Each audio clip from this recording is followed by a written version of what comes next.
Hey there, this is Max, and this is a 3D floral wreath that I created with a form that I found recently at the Dollar Tree. I've included a list of all of the materials that I've used. I measured out each of the rings so that I would know exactly how many beads that would be needed for each side. As you see, I have to split the sides apart with the wire cutters in order to put the beads on.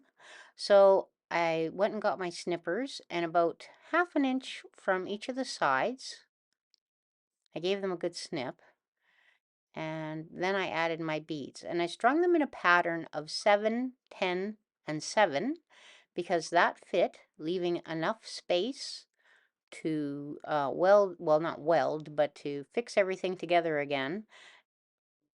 I then covered everything with some jute twine so that you couldn't see where I had fixed it all together again.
And you might notice that I'm handling the hot glue fairly easily.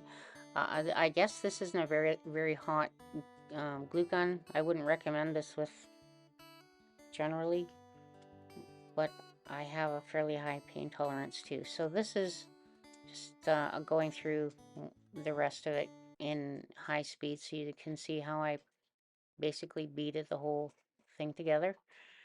And that'll run for a couple of minutes, and it's kind of boring. So you can fast forward.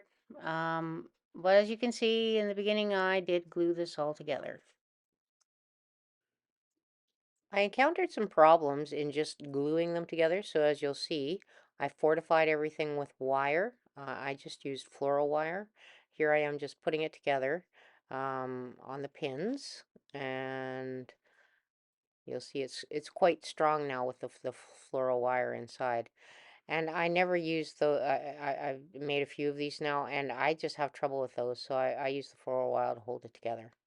So next I'm going to glue in the insert for the floral foam insert.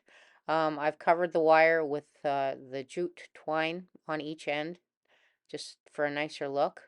On the bottom you'll see that's where a lot of the wire was. And I've also put a bead on the top pin because that'll be showing. And from the bottom, when you're looking up at the wreath, on the bottom, of course, that's where we're going to put our piece of foam.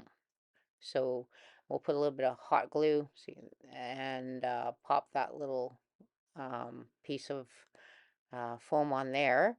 And after that, I use some hot glue to cover up the whole shebang. And then I put some that Spanish moss on it before I put the flowers inside. And as you see, I put it in upside down. It just seemed to make more sense that way with this what I was going for and the shapes that I was going for inside the in the arrangement.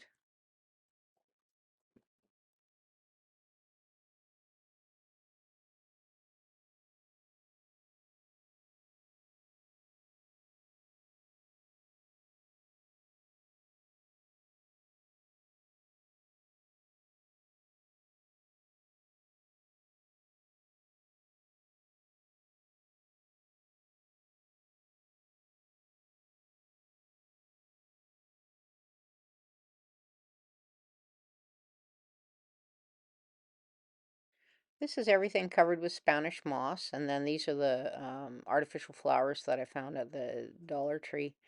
I'm just taking a couple leaves at a time and putting them into the sides.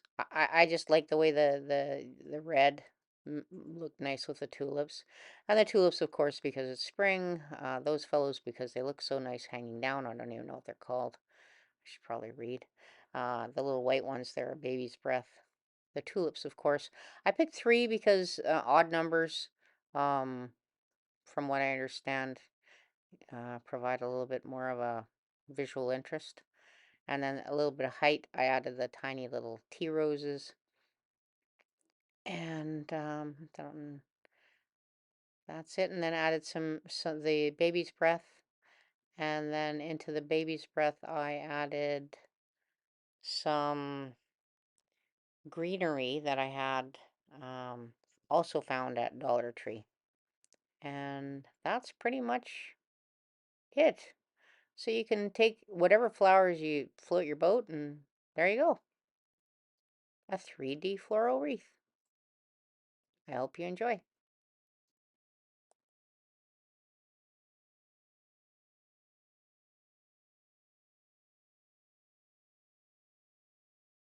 So this is the first method I tried actually of affixing the two sides together. I had seen somebody else do it successfully where they had uh, basically used a bead full of glue to hold the two sides together.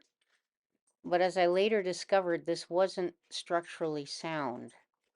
So I ended up doing something a little bit different, and you'll see later on how I wire this together. But in the beginning, this is what I've done. Glued it together with hot glue.